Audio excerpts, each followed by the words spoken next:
Welcome to the Cabin Culture Podcast, where we spend a little more time diving deeper into all the fun parts of cabin culture. We like to think of this as both the material and imagined expressions of how cabin lovers, dwellers, builders, and designers wish to live a more simple and authentic life. On today's episode, Ethan Abitz, well-known cabin photographer, is back on the podcast for his second time. And this time, he's joining us alongside his buddy Luke from Driggs, Idaho, as they're gearing up a new project out in Idaho. Ethan and Luke are living the dream many of us share, designing and building a cabin in one of the most breathtaking locations in the U.S.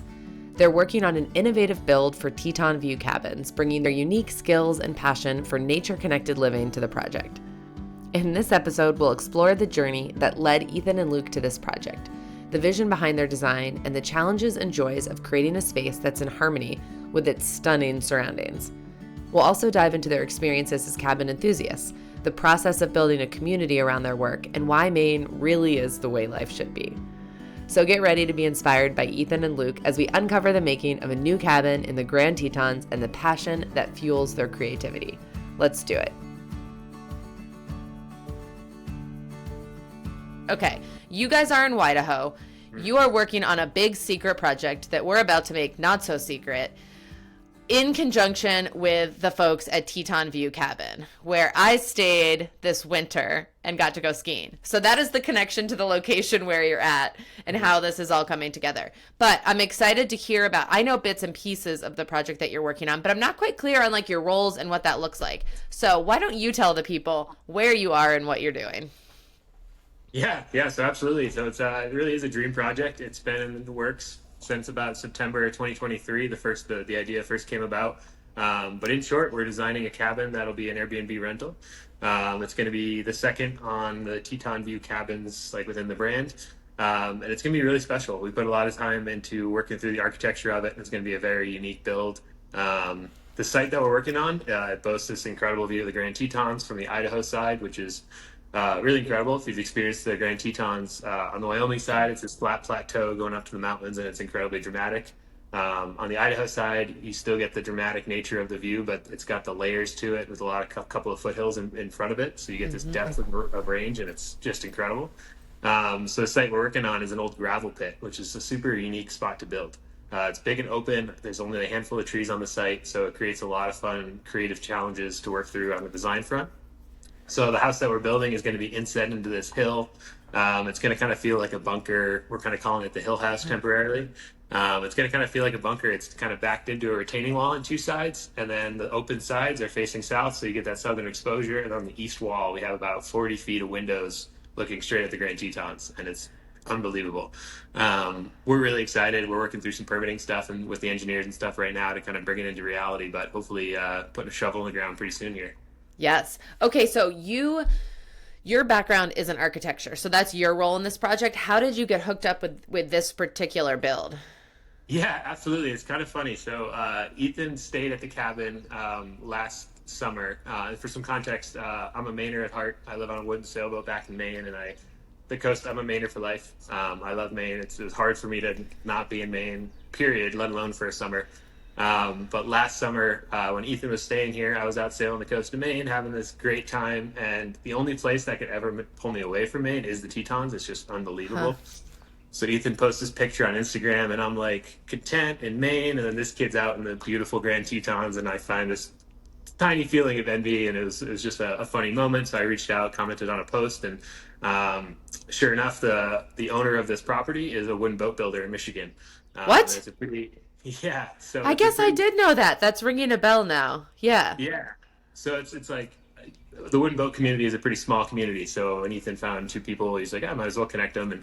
And he connected us, and it was kind of incredible. I connected with Mike. Mike and Becky are the owners, and so yeah, it's still kind of hard to believe. It's an incredible story. So I was out sailing one day in the fog, and we had texted a little bit and prior to kind of introduce ourselves, but I'm out sailing this really foggy day, trying to pay attention, and then out of the corner of my eye, I see this like long message from Teton View Cabins, and I'm like, oh, that's intriguing.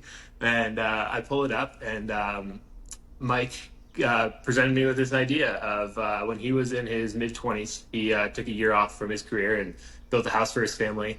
And he said it panned out to be one of the most rewarding experiences of his life. So he opened the door he just kind of laid the idea out there and kind of wanted to see where my head was at. And again, I'm sailing kind of in like a windy, foggy day, and I'm like steering with my foot for a second because I wanted to respond immediately. And I responded immediately like, hey, I'm kind of in the middle of something, but like I'm in. And a couple weeks of months of hashing out logistics and kind of how it all look. And it panned out. We brought Ethan on board. He's obviously the wizard with the camera and with branding and everything. And it's just like serendipitous, and it's just a dream project. So the pitch was take a year off from your life, come to Idaho. I'm sorry, I'm never going to stop calling it that because I love it. Please call it that. It's great. I know. Come to Idaho, spend a year here, help me design, and then are you building it with your hands? Are you managing it? Or like what are the roles on that front? Yeah, totally. So I come in as I'm not actually a licensed architect. I'm on the designer front. I went to school for something else, but for finance of all things, and kind of took a hard pivot. I decided that I wanted to kind of have a more creative profession, and my background in design is kind of a pretty windy road. But where we're at now is I'll be the cabin's designer and project manager, and kind of overseeing everything, helping out contractors where I can. But for the scale of stuff and for the licensing involved, we're going to be subcontracting out a good bit. For the structural sections, we have structural engineers on board to get us stamps and stuff and kind of hash out the structural components of the build and whatnot. So I get to do all the fun stuff and live in Idaho and the Grand Tetons for the foreseeable future. So pretty incredible. And then Ethan, what is your role in the project? Obviously it involves a camera, but are you documenting like the whole process? Are you going to be sharing it on Instagram? Like what does this look like for people listening? Yeah, so I'm documenting the whole thing. YouTube's the main source of the long form content of the story, which I'm really excited about because I've been wanting to, commit to YouTube and tell stories on that for a long time, and this is finally giving me the outlet for that. So between Instagram and documenting on that, running their social media as well, trying to build a following around them, put them more on the map. And then just bringing in brand sponsorships and partnerships for the cabin itself. We're working with Avocado Green Mattress currently to outfit the cabin with these really nice, very eco-friendly green beds that... Hey, no free plugs on here. It wasn't a free plug. I'm just kidding. Tell them they have to pay us if they want to be on the podcast. I'm kidding. So between that and just all sorts of different aspects of that within the cabin, and then also just, we're living in arguably one of the more beautiful parts of the country, and we both have our rigs outfitted to adventure in. So just, bringing in brand partnerships that way to kind of just, really make the most of the summer between the build and the adventure, and yeah. Okay, I have a question on timeline next, but first, Ethan, I have to tell you that this is the second podcast of the day, and the first one was with Skylar of Firefly Treehouses. And as I was doing my research for that episode, I stumbled upon a 3-year-old YouTube video of you when you went there. So when you said your YouTube career, I'm like, oh, I've seen one on your YouTube. So real short, funny story about that one. Yes. They have the treehouse, and I think they have another treehouse now too. They do. That's Skylar's, yeah. Yeah. So I was staying in their tiny house, which was like right on the side of this like steep kind of cliff with a lake, and there was a tornado that touched down like within 5 miles of there. And I'm a northeasterner. We don't have tornadoes. No, they're terrifying. It was terrifying.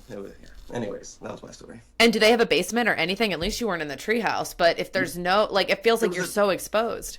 It was a tiny house on wheels. There was no sort of foundation or anything. So this is where you hear mobile homes are where all the casualties happen during tornadoes because they're so portable.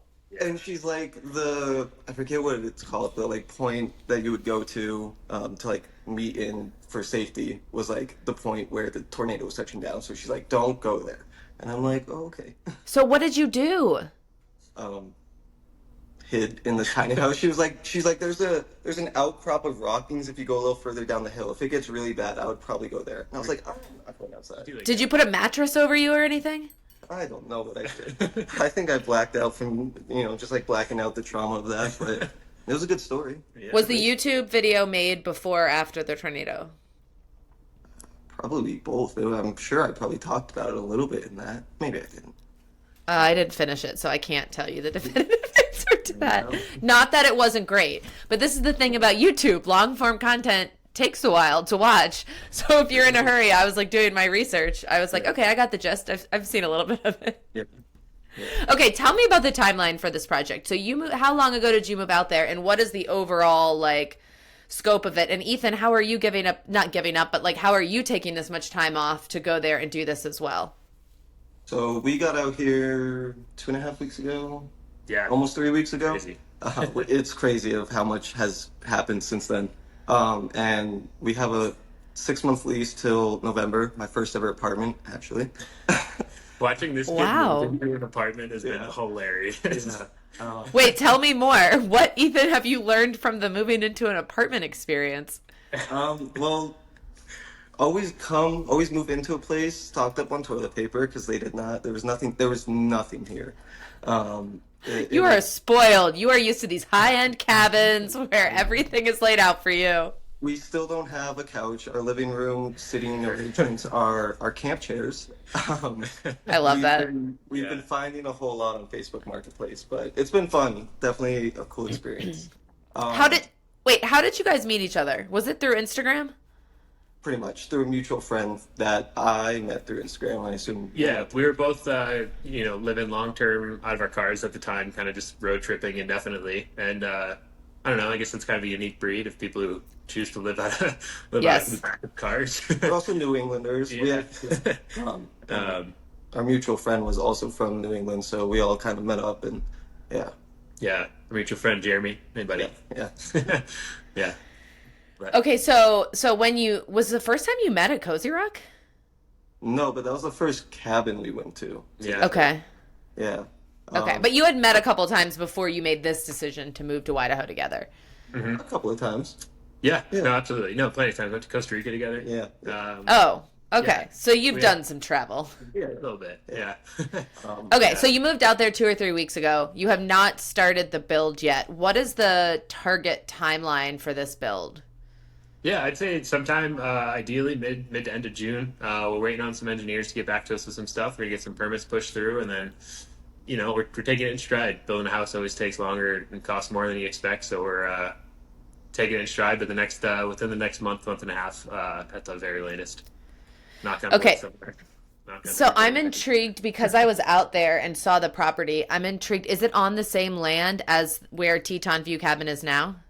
Yeah, absolutely. So if you're put yourself in the existing cabin, looking at the Tetons, so you're facing east, it's about it's a couple hundred feet in between that view. But given this hillside that we have, you actually will probably only see like a slight corner of the new house from the existing house, even though it'll be between you and the Grand, which is really cool. Yeah. That was a huge part of the design. Is we're looking at this site, and it's like I said, it's in a very kind of flat plateau, and fortunately with this gravel pit, we have a part of the property that's kind of set down about 10-15 feet, and we can hide a structure in there really nice.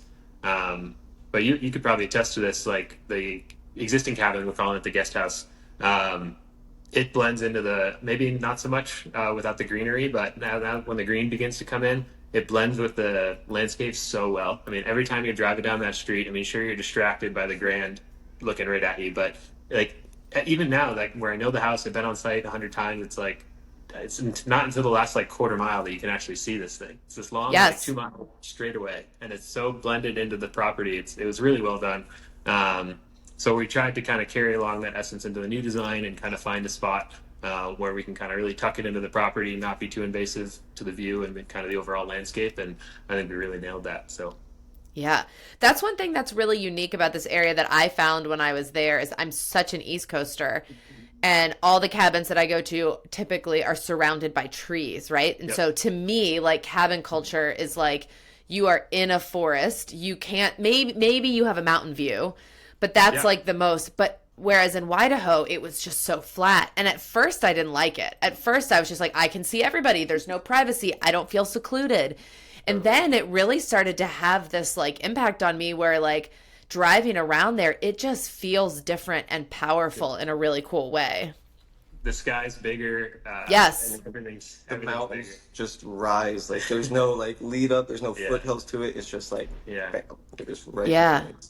Yeah, it's really Yeah. incredible. That's even that's we were just talking about that the other day. As far as like long term for me, I mean, I want to live near the coast, but also like deep in the woods of Maine. So it's like a contrast. But I definitely understand what you're saying about in New England, the thick forests and stuff, and the kind of the environment that creates for a home. It's so cozy. It's so. I mean, that's when I think of home. That's kind of where my brain defaults to. But Yes. that's just created such a fun, creative um, path on this project. It's like, all right, how do we do that? And again, the gravel pit. Kind of really plays to our advantage where we can kind of dip down into the landscape a bit and we can kind of hide from the road and everything. And it's in a very quiet spot. So like, sure, there's a road there, but how many people really go down in a day? Not many. So, No, not many. so it's pretty incredible. And then, like I said, our, 40 feet of glass looking directly at the Grand Tetons, we're just so privileged. So it's really special. Yeah, that's what I was wondering when I was there. Because I think, Ethan, you had told me about this project before I went. And I was looking around and trying to figure out where they would build another cabin on that land that didn't, like, at the end of the day, change the feel at the original cabin or at the new one. Because you can see everything. You look out a window and you can see anyone that's around. And that makes a lot of sense trying to picture where it is. It sounds really strategic that, like, okay, we don't want to impact. And I think a lot of people struggle with this. If you're scaling on the same piece of land, how do I build another one and yet not take anything away from the original? Totally. And it sounds like that's the creative challenge of this one. Yeah, no, absolutely it is. And yeah, so I think it's like 8 or 10 acres overall. It's kind of divided. We're going to be able to build 4 structures in total, and it's really exciting. Anyways, what I was getting at is like, yeah, divided, expanding on the same plot is really exciting, and it just the owners are really passionate about, like, they came into this beautiful piece of land, and it's like we can't keep it all to ourselves. Like, the more the merrier. If we can build multiple structures and allow the more people to experience this incredible view and location, fantastic. So finding a way to make it work where it's also paying attention to the landscape and again not intruding on each other's houses, putting them on top of each other or anything like a Yes. subdivision. But so yeah, it's working out really well. Okay, I have another question on that front, but as it relates to what you just said, when you're driving from Jackson into Driggs, have you seen there's on the right-hand side of the road, there's like, you can see there's like 5, 6, 7 cabins that look exactly the same. And when I was there were like 2 that were finished and 3 that were partial. I don't want to like talk shit, but when I think about using a piece of land for multiple cabins, I saw that and I was like, that is not what I want to do. Yeah, no. So we from where our apartment is to where the cabin is, we drive by that every day, and it just makes me more grateful to be working on this project versus that one. Yeah. In so many ways, it's like, yeah, this project in so many ways is just so much better than a traditional kind of cookie cutter subdevelopment, and it's just such a privilege to be working on it. So Yeah, because those look like cabins. And just in talking to Skylar not that long ago, last week's episode of the podcast for anyone listening, but in talking to Skylar when they built their second tree house, I asked that question, like, because you can just duplicate the first one. It's working. Why mess with it? It's easier. You already know where to get everything. But instead making it intentionally a totally different feel. And she talked about why she wanted to do that. How are you thinking about that with these 2 cabins in terms of actual cabin design, but also the interior design and the overall experience? Are they meant to be very similar and complementary, or are they meant to be very different? yeah, absolutely. This is actually something that the design philosophies between me and the owner Mike really synced up on. I learned a lot. There's this really talented fellow. His name's Pete Long. I don't know if you ever heard of him. Pete! Yeah, I had the privilege of kind of working with Pete briefly. I'm doing some rendering work for him, some design stuff, and learned so much from that guy. Yeah. He's obviously really incredible with what he does. Cozy Rock and all of his other stuff being Exhibit A through Z. It's endless. And Wait, are we the board of the Pete fan or the Pete Long fan club? I feel like all 3 of us are like 3 of the biggest Pete Long fans. huge Pete Long fan. Yeah.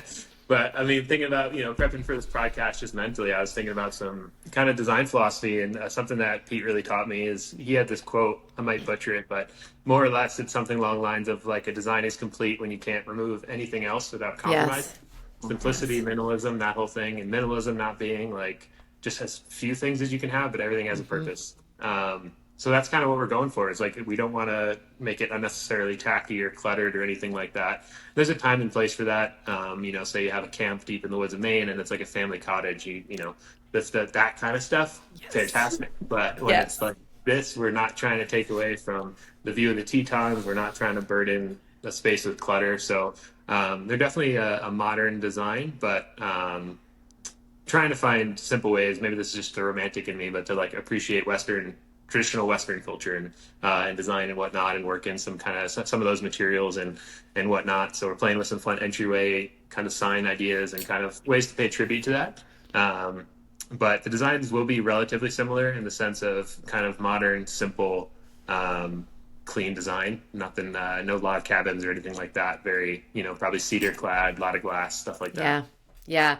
Is that a challenge for you? I would think it would be a challenge to come in with creativity when literally on the same piece of land is a modern, minimalistic cabin that got a lot of things right. So then there's the temptation to like, you don't want to mess with something that really seems to be working, at least from my perspective as a guest. Like the Teton View cabin is working, to not mess with that, but also then have a chance to exercise your own creative input. Yeah, absolutely. If it ain't broke, don't fix it, kind of thing. It's definitely there, and it's an interesting thing with the design. And like I said, I pivoted. I was definitely not considering myself a creative person for, I don't know, the first 18 years of my life. It's like the last 5 to 6, 7, whatever, has really been all right, let's try and be creative. So finding that medium has been interesting. And I don't know, you come into a design like this and it's like having a blank slate is pretty intimidating. It's like exciting and you can really do anything. But I think it was a privilege on this project, especially early on in my career, to come in. Mike, being a wind boat builder, he's got a very great eye for design. He had like a relatively kind of thought out vision, and I kind of helped him bring it to life. And it's been a great process in that degree. So as far as feeling kind of my hand forced handed, not at all. I think what the existing cabin already did, kind of mirroring that, but also kind of pivoting it into a new landscape and site and whatnot, has been a really exciting and engaging process. So. Yeah, we talked about that with Skylar, of just the business model advantages of if you make them different enough with different amenities, then regardless of repeat guest of like, I like the location, I like the cabin, then you have a reason to come back and try the other one. And then you know which one you like more. So you want to go back to your favorite one. Like there's something there too that can be really beneficial business wise, I think. Yeah, it absolutely can. Like, I mean, Ethan's been doing a lot of the branding work, and it's like building it as a Teton View cabins, plural, is like a really, it's a really cool thing. And I think I totally agree that it'd be really cool for someone to come and experience it and be like, oh, what's over the hill? And then go down and check out the new right. land. So. Right. Ethan, so I want to turn to you for a minute, because I know that I have struggled with this, and I even posed this question on Instagram before and heard from lots of people. So it's a common struggle, which is once you have one cabin and then you expand to a second, whether you build them both. If you build them both, you have more control. If you're buying houses, a lot of it's based on like what the market has available that you can offer, and there's only so much control over the aesthetic.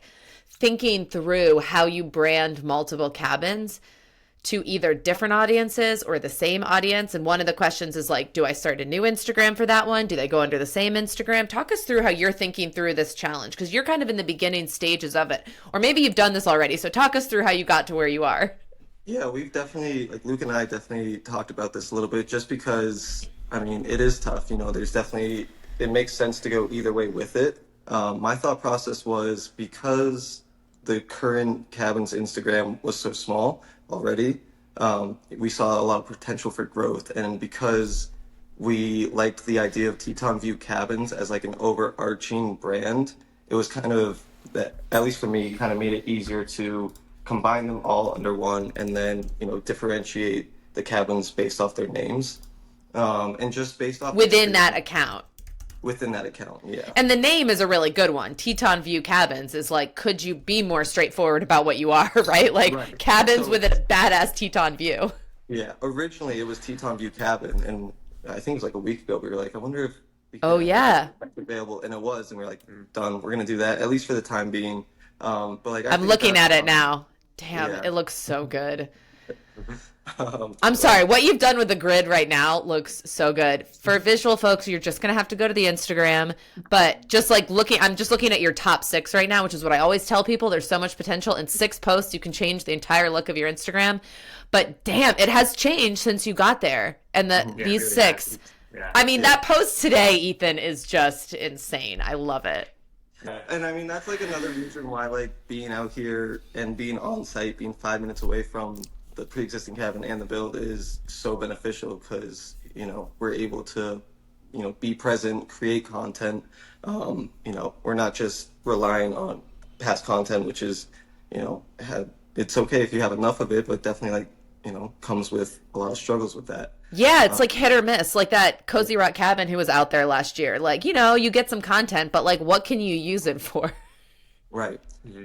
Just like thinking back on other brands of cabins that have, multiple different properties. I know of some that have multiple different properties and have a Instagram page for each of those properties. And, Yes.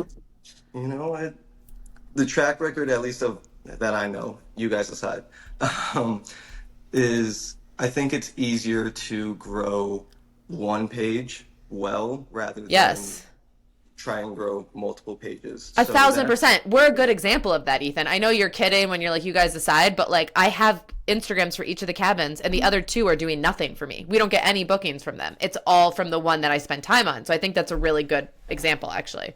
Right. And it's like, if someone, is, down the line, both builds are complete, someone's looking at the Instagram, they're like, oh, I like this cabin. And then they like scroll a little further and they see the other one. They're like, whoa, I really like this one more. It's like you're giving them the option to not just see this one and have no idea that the other one exists. It's like everything's kind of right on that one page. Mm-hmm. So it just made the most sense. And yeah.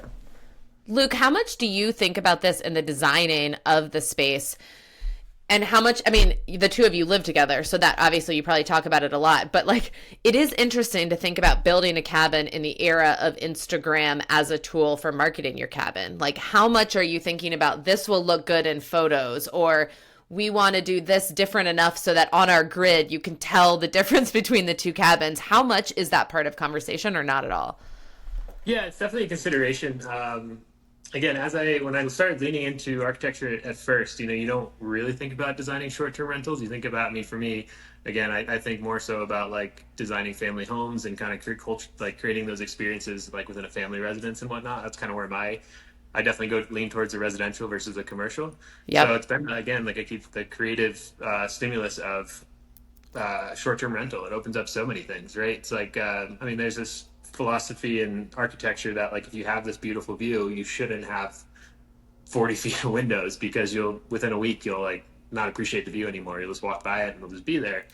Really? It's just one guy's take, but it's a thought. It's like, even now we've been in the Tetons for a couple of weeks and it's like, I don't know, a day's probably gone by where I haven't drooled over them. Yeah.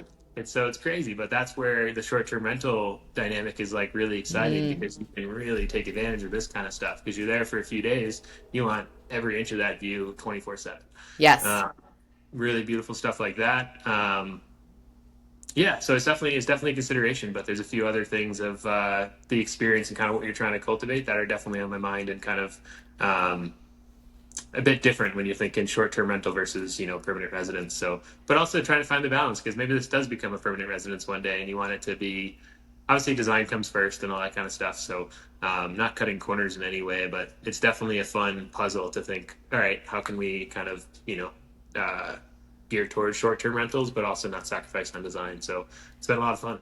It is a really big challenge, because when I was working with Pete on Cozy Rock, I was like, we want to retire here and it's going to be a short-term rental in the meantime. And then now, having spent time there, it's great for a short-term rental, but I now wonder if it would be harder to retire there because we didn't build in any closets, right? Mm-hmm. So it's like for a short-term rental, that doesn't matter. But if you're living there, maybe you live with less, but maybe that does matter. So I've never thought about how challenging that is to design for both use cases in case they wanted to sell it or they needed to long-term rent it if short-term rental regulations came into play or something like that. Yeah. Actually, speaking of the Cozy Rock cabin, I helped the Northeast. I did some design work with Pete on that, and one vision was you could turn that lofted area more into an office type space.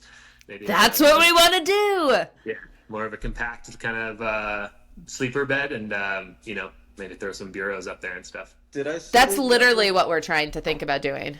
What, Ethan? Did I see you guys doing work to the other loft, or did I make that up? No, you didn't make it up. It's always been, we wanted that to be another bed so that my sister and her husband and my nephew, so that we could all stay there. Mm-hmm. And so we do have a bed up there, but there was no way to get up there. So we would bring in this ugly ladder every time. So the plan for our last visit was that Sean was going to build a ladder and put up railings. And after he started, I started to panic about the railing. because I was like, oh, it's going to make it more obvious that there's something up there and people are going to want to go up. And legally, we can't let guests use it. It's not up to code. And we're in Freeport, you're not allowed to host more than 4 people in our cabin. And so with the 2 other beds, that would make it illegal and we'd lose our license. So I started panicking and I decided to have him not put the railing up, but he did make a ladder that we then have stowed away so that guests can't use it, but we can still use it. Because to your point, like that loft above the bedroom is great. And when we're there, we never, ever use it. And I wish we did because I love it, but we always just end up, we're doing a lot of stuff and we live on the bottom floor. And I'm like, how can we turn that space into something we use? When 4 guests are there, they use it, but there's the awkwardness of like you're sharing the same room. And so with the other loft, or at least for us, we can invite friends up and not have to share the same room. So I'm tempted to just turn it into like, nope, we just host couples. And up there is a pull-out couch with a bigger coffee table for puzzles or work or whatever, and then a chair. It'd be a great spot for a desk looking out through the small window. I know. Is a dream. I know. The one you guys have downstairs is pretty great too. Ethan got one of my favorite photos of me right there through the window. Yeah, I know. I love that photo. It's a dream. But here's the Instagram question is we have so much content from the last 3 years and the loft is often a focus that if we change it, all of that loft content becomes unusable because I don't want to advertise something that isn't what it actually looks like anymore, which is a dumb reason to not change it. And we will eventually change it. But it is a factor, honestly, because I'm not there all the time. And I have so many great photos, Ethan, that you've taken, that Dirt and Glass has taken, that I just can't use anymore and are still circulating, right? Like once they're on your accounts, Ethan, you know this, repost accounts, grab them and post them. And so they're still apt to get recirculated. And I'm worried about that confusion of expectations when people come. Yeah, but I mean, I think if that's something that you're upfront with on your Airbnb listing, I'm sure you wouldn't use them there. I also feel That's like true. either that Airbnb specifically has reached a certain status where it's like, even if Instagram were to shut down tomorrow, I think you guys would still be doing okay. That's nice of you to say, Ethan. I sure hope that would be true, but it's still a fear. Okay, let's go back to this cabin. So you are breaking ground maybe next month. What is the build plan or goal timeline for when you'll be able to host your first guests? Yeah, that's a tough question to ask that I've kind of pushed out of my mind because I'm kind of just like, we'll get it done and it'll take how long it takes. Want to do it right, want to get it done. So, I'm going to plead the fifth on that one. Okay. So you are committed. So to clarify though, for your life, you are committed until it's done. You're living in Idaho until it's done. Well, yeah, I mean, like I said, my boat holiday is waiting for me back in Maine, and I can't miss 2 Maine summers of my life. So this is my one. So the rest of my summers are in Maine sailing, and so by next spring, I'll be back sailing. So I really love that commitment. I can't miss 2 Maine summers in my life. If that doesn't sum up the beauty of a Maine summer, I don't know what does. Yeah, I definitely have some friends I'm going to be living vicariously through. I mean, obviously they're going to come out and visit, and I'll find a time to get back on the water in Maine this summer at some point. But no, it's definitely got my heart, and Maine's pretty special, as I know you guys know. So yeah, I've missed 1 summer in my life, and that summer was the one where I was like, nope, not again. And I had to, and it was a necessity, but I feel you. No, not absolutely. Again. And I'm not complaining by any means. I mean, we're looking at, it's snowy, you can't see them right now, but we open our front door, and the Grand Teton is straight that way. That's amazing. Clear day. It's unbelievable. So Ethan, how long are you committed there for? So, I mean, as of now till our lease ends, I do have to go back to New England at some point for 2-3-ish weeks in end of September, early October. I've got my first solo exhibition in Jaffrey the first week of October, so that's something that's right. That's something that I've been committed to, so I gotta honor that. But that being said, obviously my immediate role for this cabin is not as crucial as the person managing everything. I argue this. Sure, but it's definitely a lot easier for me to be able to go back for a short period without shit going haywire. Yeah. But that being said, I still am committed to documenting this whole project start to finish. So whether that means I fly back for the project finishing up, or stay out here for the winter, or we have no idea. I can't plan that far. Yeah. I feel like that works well for you, Ethan. Because it allows you to be like a little bit spontaneous and like figure out what you want to do while also giving you a little bit of consistency and reliability, which is nice. It's honestly like I was so ready to not be traveling full time that Yeah. like I could have an apartment. Just like it, this is the most ideal situation for me right now, and I'm so thankful that it's actually happening. Like it's perfect. I love this for you. Are you going to be photographing? I'm sure that people want to know this. Are you going to be photographing cabins out west? Are you going to be not photographing cabins other than Teton View Cabin? Are you going to be doing brand work? What are you doing creatively, Ethan? I In addition to am, this. yeah, so bikes. So definitely, I am not photographing cabins nearly as much. I currently don't have anything on the docket, which is exciting because there's other exciting projects. We actually just landed a partnership with an e-bike company called Aventon, and they sent us two mountain e-bikes for us to use for a little shoot, and that's Awesome. super exciting. Yeah, they're really cool. They're in our garage right now. We got them yesterday. Okay. So I know what you're doing today. Yeah. Yeah. They're such a tool. I mean, as far as access goes, it's like we did, I don't know, you can go like 15, 20 miles an hour on these things, but like in an environmentally friendly way. And it's like amazing. So like to get deeper into the woods and stuff, it's just the coolest. Yeah. So between that, brand partnerships, like, we have 1, 2, 3, 4 brands that we're shooting for within the next month. So staying pretty busy. Yeah, your brand work is really, really impressive. And so I feel like that's a really good avenue. And if this gives you a chance to like try out more of those, grow your portfolio and book more of that, I feel like you for sure have a future in that if that's what you choose. But I know you have lots of options, including a piece of land that you purchased just recently. Can you tell us about that? Yeah, so that was originally part of my plan for next year was to kind of go, embark on that journey. But I saw that piece of land. I forget why I was browsing Zillow because it's just what I do sometimes. I don't know. And they got me with these drone shots of fall foliage. I was like, I'll go take a look. And I went and took a look, and it's like right down the road, well, like 20, 30 minutes, which is right down the road in Vermont, from Melissa and Mike from Tangle Bloom, Yeah. who are two of some of my really good friends, and Mike's a realtor, and so I, talked with them a bunch, and he was able to help me through the process, and I closed on it in April, like right before we came out here. We actually stopped there. It was our first stop on our road trip out. It's a pretty special piece of land. I can't wait to see what he does with that. Really? I say we because I can't. I'm gonna have to help. Like He's because awful. it's gonna be such a special thing that he's not allowed to not let me help. It's gonna be really cool, and I have to be a part of it. So. How big is the land, Ethan? How much potential is there? So it is 6.9 acres. Okay. But with that being said, it's pretty sloped, especially further away from the road you get. So as of now, the current idea is kind of just to build like a small little main dwelling closer to the road where it's pretty flat and there's some nice open spaces. And then from there to kind of like go up and, maybe do like a photo studio, dark room, greenhouse, sauna, just a whole bunch of different options for things to, going up that slope. So I love this. So much potential. much So potential. that's Yeah, just it's kind of on slope. hold for now. You were like, I found this land. This is the right next step for me. I know I want to do this, but right now I'm committed to this project. So I'm just going to like, Big time. Wait. Yeah, like I have it. Like it's mine. I took down the for sale sign. So I don't have to worry about it, and he'll be there waiting for me when this project wraps up. Which this project's like again like perfect situation.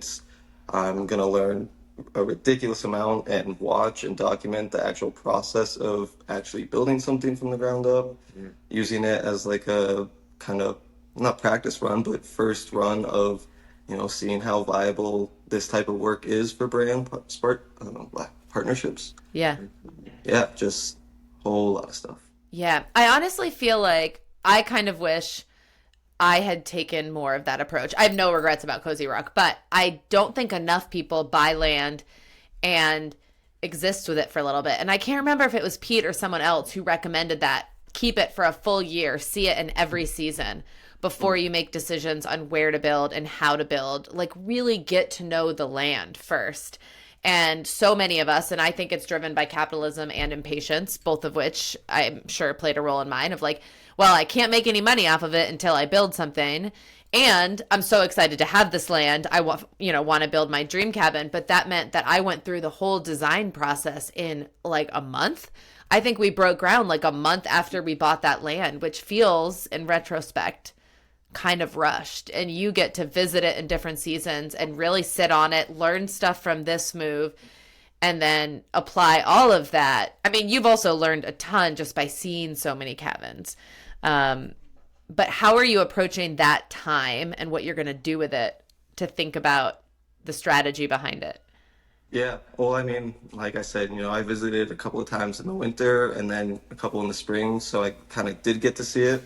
But again, while I was there, I wasn't, like I was just taking it in for what it was. But, my mind and focus and energy has really been on this, especially since being out here.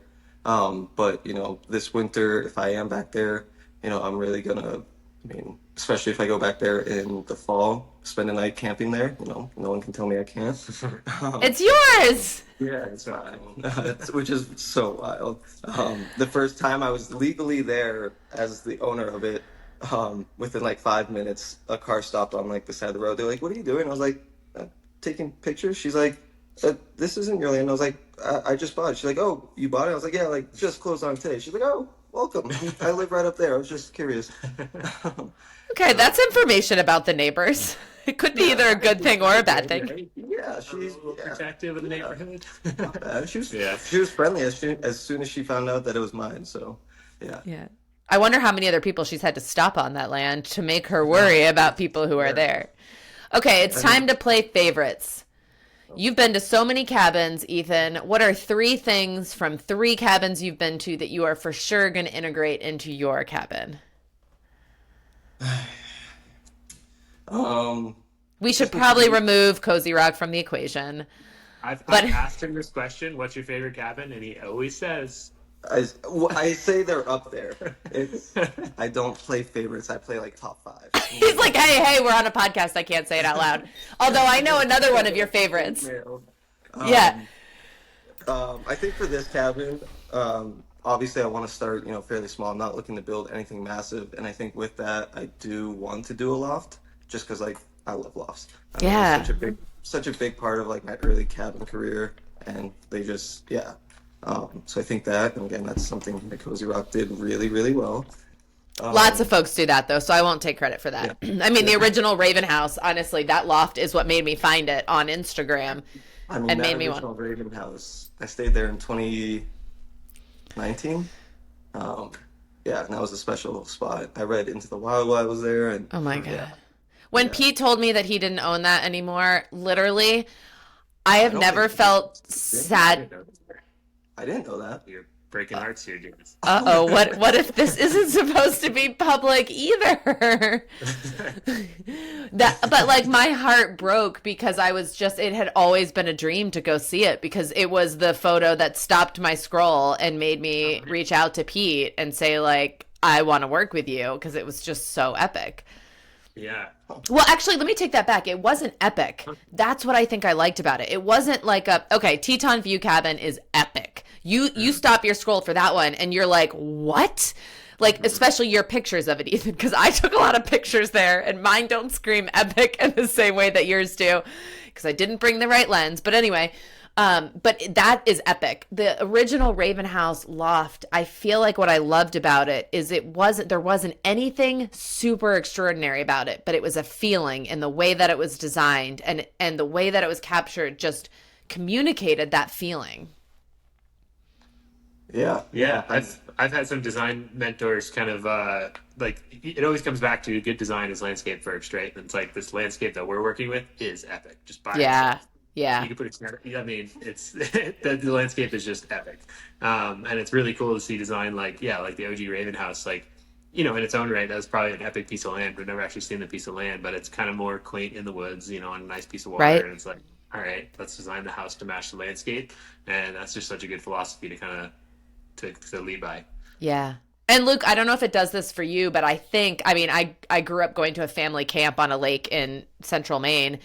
Yeah. And, you know, everyone's like crowded in and nothing's fancy, but it's so inviting. And that was the feeling it evoked for me. It was like, that's what Maine feels like, even though it wasn't in Maine. And I knew I wanted to build in Maine. So for me, it was just those feelings coming together.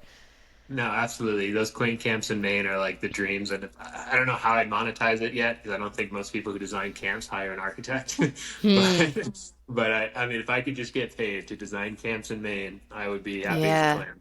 It'd be Have pretty you cool. talked to the Maine cabin masters? I feel like you need to get in with them. They're on the list. I'm working on the portfolio. I'm working on getting established, and then they've definitely been definitely been admiring their work for quite a while. And Maine is small. I feel like you could get connected with them. You probably already know people who know them. And what if they added a build from scratch wing? Like okay, I'm not renovating one, but now we're helping people build one from scratch. That's where Luke comes in. Yeah, totally. I like the way you think. Yeah. It's definitely on the list. It's definitely been a thought, but yeah. I feel like that would be a match made in heaven. Yeah, absolutely. What was I gonna? Oh, I was gonna ask you a question about kind of as your experience as an Airbnb host. How much use do you think in the rentals that the kitchens get used? Because you think short-term rentals, a lot of people are kind of going there on vacation and maybe they're gonna eat out a lot. Do you think a lot of people cook in? We're just thinking through some kitchen logistics right now. I'm curious on the short-term rental note. Is a kitchen something that you think is going to get a lot of use? Okay, that is a great question. And I might pull this clip and put it on Instagram so that I can hear from other hosts because I feel so unprepared to answer this like adequately. Absolutely. I feel like we use ours all the time.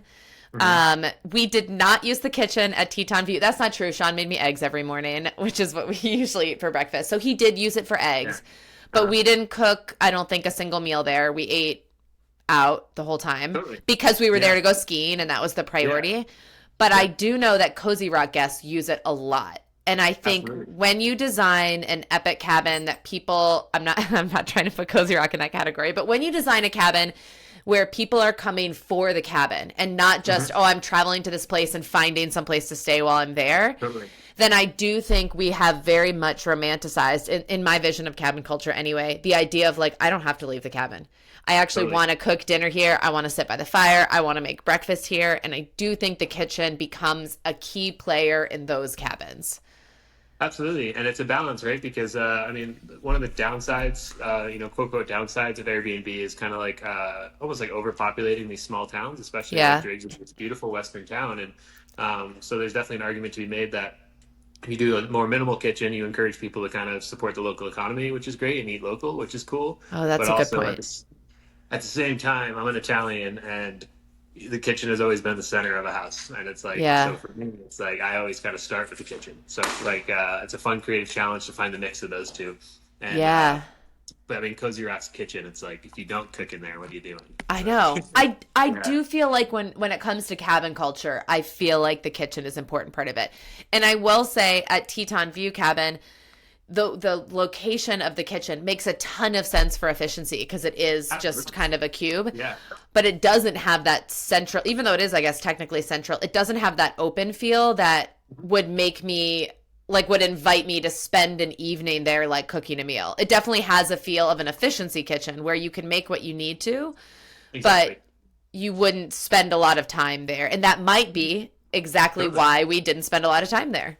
Yeah, no, absolutely. And I mean, there's plenty of stuff to do. You know, you could argue it makes you spend more time outside, which is great. And it's, it's hard to balance, but this is just, I think this is why design really intrigues me, is because it's all these trade-offs of how do you make everything the best it can be without compromising. And yeah, no, absolutely. But it's a good thought. Okay. Other than that, I mean, we're jumping into, designing Airbnbs and stuff like that. As an Airbnb host, you've been one for multiple years now. It's like, any, I use this word lightly, but like mistakes you made early on or decisions you made that you might have made differently looking back? Yes, no storage. No storage. But Teton View Cabin, I mean, I have to say how much there's a lot I love about that cabin. And so this is like a nerdy one to be obsessed with, but I'm obsessed with the storage because I showed up there with ski gear and camera equipment and clothing, and I'm an unpacker. I like to unpack even if I'm only somewhere for a couple days. And I got there and I was trying to take photos. So like all of our stuff had to get out of the way. And of course, Ethan, you know this, you show up and the first thing you do is take video and photo. But the first day we were there, it was cloudy. So I, of course, did my normal thing. I kicked Sean out and I spent an hour and a half capturing as much as I could. But you don't get the money shot at that cabin when it's cloudy. So then I ended up on the second and third day having to do it all over again and clean up all of our stuff to try and get those shots. And having those benches with drawers, I used almost every single one of them. And I was obsessed because it is a small space and I like it to feel neat and organized because I tend to explode. And so those were just like, it immediately made me rethink my cabin and like, how could we have built that in? Is there any way to do it now? How do we do this? Because it was really nice, especially when you've built a beautiful cabin and then within 5 minutes you mess it up. It takes away from that beautiful cabin feel. So if you can just at least get it out of sight, then you still feel like you're living in this like beautiful cabin that you wanted to escape to. Yeah, this is another one of those trade-offs that I'm like kind of very passionate about in the sense of like, there's that philosophy that you fill the space that you live in. So it's like if you live in a 4,000 square foot house, you're going to buy the goods to fill a 4,000 square foot house that you live in. So it's, it's definitely a trade-off, but I think the way that they did it's just perfect. And Such a good compromise. Sure is. Yeah. I also really liked about the original Teton View cabin. I need to have Mike on the podcast. We talked about doing a podcast episode because I haven't really debriefed my stay there with him yet. But another thing I really liked is it does get really hot because it's southern facing. Mm-hmm. It gets really warm in there. And the way that you can push the door closed to block some of it off. When Sean did that the first day, I panicked. And I was like, I don't think you're allowed to touch that. Like, what are you doing? And he's like, no, this is how you cool it off. And I was like, I'm such a rule follower. I was so panicked. I was like, there's probably cameras. They probably know that you did that. We're going to get in trouble. And then I read the whole guest book and it said, this is part of the design. Please be. And so I closed it the next day. And going outside in the snow and like pushing a door closed was such a unique and cool experience as part of the stay of like, I can physically alter the building in order to accommodate our comfort was a cool design feature there that I really liked because windows do present that challenge of it's really warm. Yeah, absolutely. No, this is something that Michael definitely appreciate hearing because early on he introduced me to like this idea of like, hey, keep it on your mind. Like, I really enjoy like mechanical features of a house, like the bigger the better, and the doors do that really well. And that's actually kind of a hurdle we've been talking about. It's like, do we do like some more traditional window treatments on the interior? Because like how many people move the doors, but we're really trying to encourage people to use the doors because it is a really cool experience. Yeah. I felt that way. Just it was something that made it different from another cabin. And Pete's big on this too. He talked to me a lot about like, he encouraged me to pay attention to the things that people touch. And really focus on like the faucet that you might be using or the door handles and really spend more time than you would think you would need on those features. And that introduced me to like those moments of touching things, like that tactile experience. And so what Mike has done took it to the next level of like, yes, those small things matter, but also why don't we go ahead and introduce something that's like an entire wall rolling, right? Which was really cool. Yeah. I mean, the one door on the big window, it's like a 20-foot sliding door. It's amazing. It's heavy. I had to like put my whole body behind it to get it going. It's cool. I mean, it's Michigan cedar and it's really cool. Yeah. How much snow was on the ground when you were there? I mean, it looked like quite a bit. There was a lot. Yeah. Did it snow while you were there at all? Good question. No, I don't think so. It snowed at Jackson Hole when we were skiing. We got snow that day a little bit. We didn't get any, I don't think, when we were at Turkey. Isn't it horrible that I barely remember? Yeah. You went to New Zealand right after that, so I mean. I know. That was such a whirlwind. But I do remember going out and closing that door with my tall boots on and shorts because I was so hot inside that I had like my pajama shorts on. And so I threw on my winter jacket and my big boots and was clomping around in the like really big snow and then pushing the door. But all of that just felt like part of the experience, which I really enjoyed. Okay, Ethan. Idaho experience. What's that? A true Idaho experience. Yeah. Okay, Ethan, I have another question for you because you've been on Instagram for a while and you're sitting with like 70,000 followers. So you have like a pretty established track record when it comes to building an Instagram account. But now with Teton View Cabins, you're starting all over again. And I kind of love this because it puts you in our shoes, cabin owners who are trying to build an account in order to market our cabin. What is your approach? Talk us through your strategy of how you're planning to do this. So it's actually a little funny. Luke prior to this year, I would say, was only really on Instagram rarely. Yeah.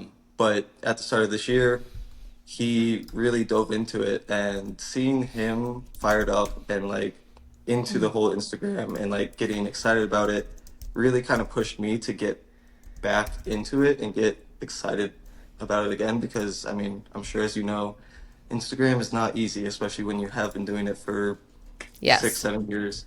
Right. You've been So doing it double the time I have for this account. And I'm yeah, still, I'm a little bit at a point of exhaustion right now of just like, yeah, it's hard. it's hard. So having, I mean, one, having someone new and fresh into the Instagram game, which I feel like there's times where he knows more about the Instagram now than I do, like with trending audios and just like it's different aspects. I still haven't found the Yeah. trending audio, but anyway, What? yeah. Okay, wait. Can we pause here and switch over to Luke? Because it seems like we might have a new expert in the house.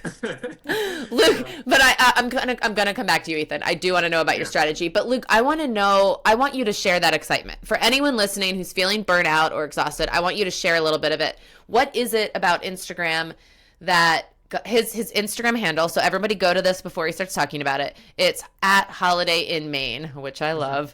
Okay, but what got you excited about it? What got you back into it, and why are you feeling energized about it? Yeah, absolutely. So when I first started kind of living a nomadic life and kind of road tripping and kind of doing the van life thing, I dove into Instagram and it was really fun. And then I found myself in a moment where like I'd go on some amazing hike, I'd get to the top of a mountain, and before I even like looked, I'd pull out the phone and try and get the get the photo. And in that Yes. moment, I ended up deleting Instagram for like a year and a half and didn't go near it. So I've had a back and forth like that a couple of times with Instagram. I can relate to that deeply. Just in Yeah, being at the cabin, and I found myself for the first 2 years, yeah, content. And this last visit, I captured zero content because I yeah, just, totally. yeah, Yeah.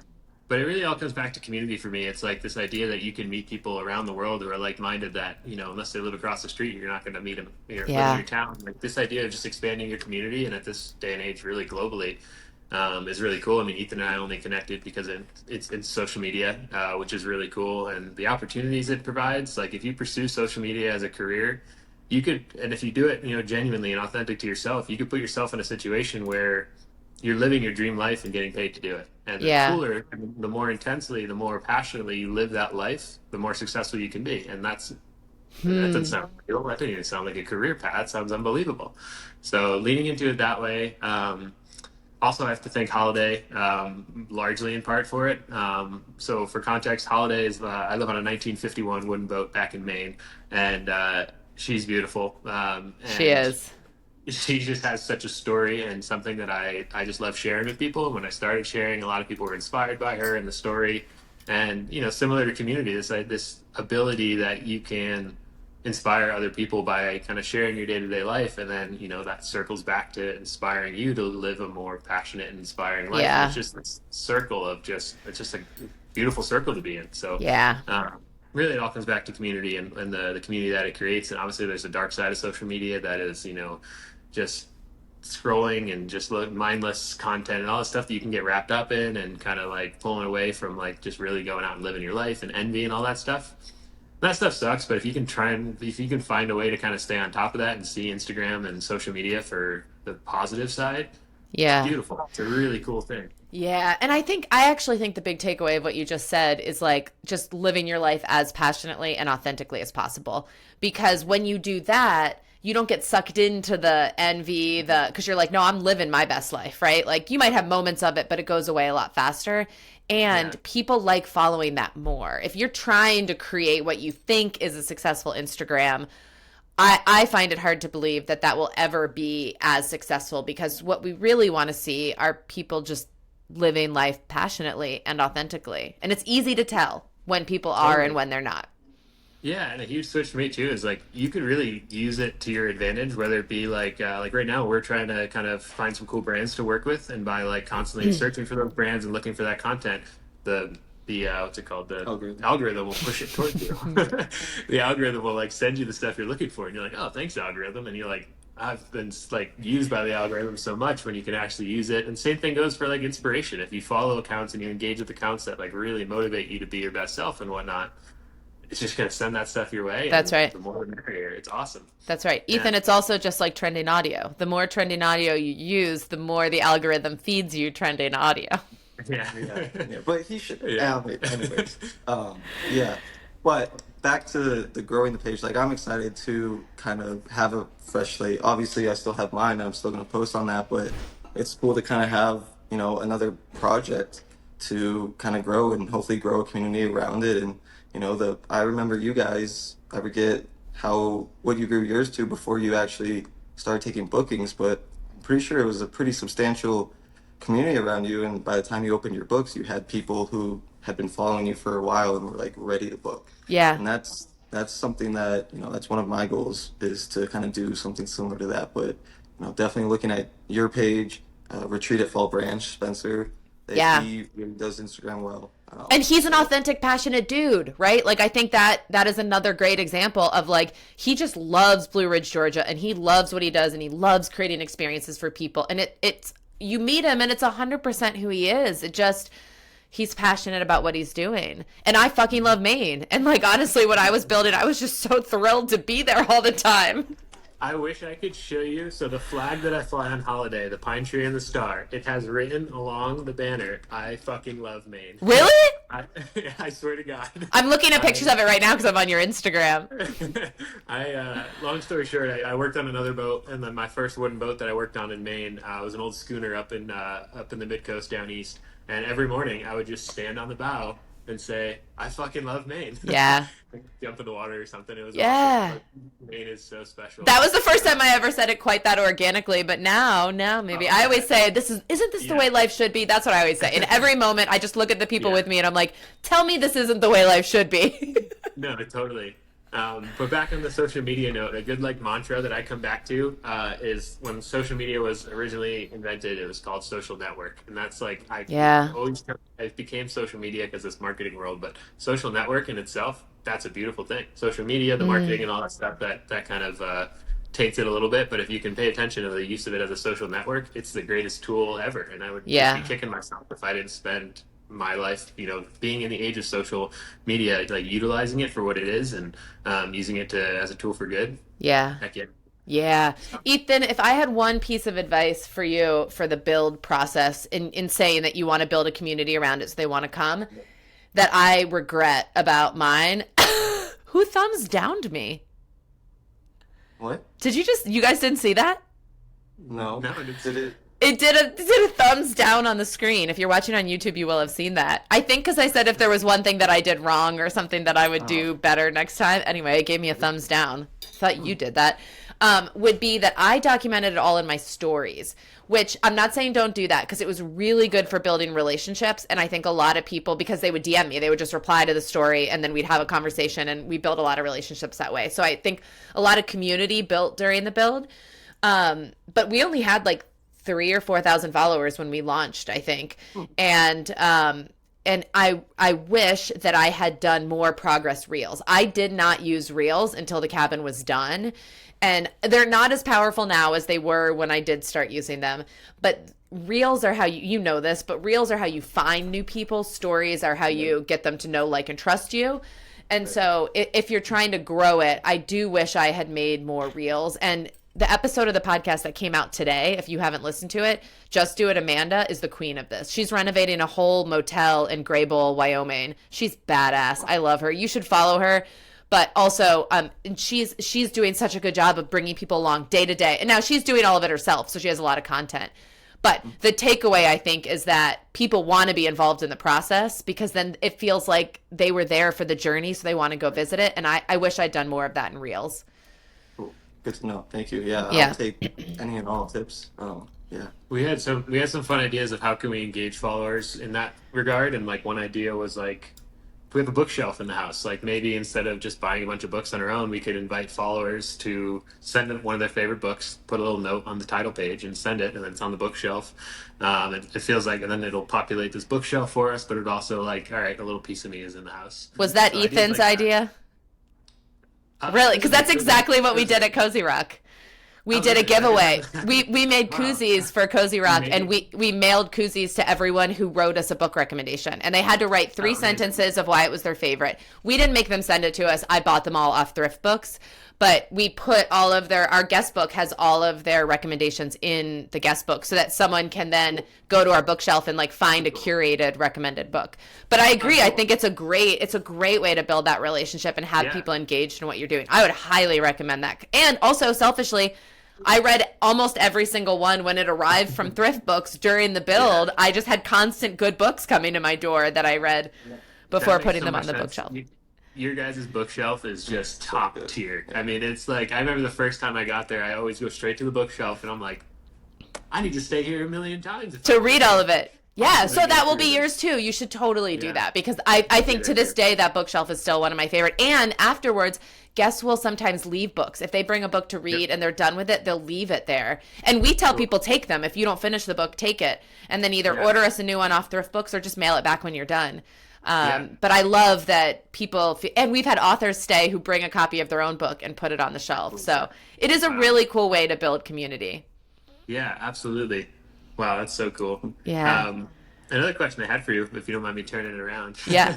I mean, they're called Airbnb stays, right? But like we're trying to curate an experience, and we're trying to think of like beyond this actual building envelope and within it, and with beyond it, like how do you turn a stay into an experience in these different ways? And I mean, there's things like yard games, or saunas, or hot tubs, or these different things. And I was curious, what are the main things on your list? Obviously, at Cozy Rock, you guys got the hot tub, and then you got a beautiful yard. I would vote Any other thoughts? lots of votes for a hot tub. I know it's like expensive and unsustainable, but when we were at Teton View Cabin, that was the only thing that we said out loud that I wish there was. Yeah. Partially because we were skiing, but also Sure. we just wanted to be outside seeing that view, right? And in the winter, the only way to be outside is in a hot tub. Well, Sure. it's not the only way, but for us, Yeah. it felt like it. Yard games, we have a bunch of those. We have a hammock. The books, I feel like, are a big part of the experience because someone wrote in our guest book, one of my favorite guest book entries, they said, they've been fostering kids for like 17 years, and this was the first break they had. And they said, we stayed up late every night reading books out loud to each other in front of the fire. And I was just like, I just got goosebumps thinking about it now. Just like that is an experience that you don't get at home. I would say omission of things like not having a TV. Like, what did we do every night at Teton View? We watched TV, which is fine.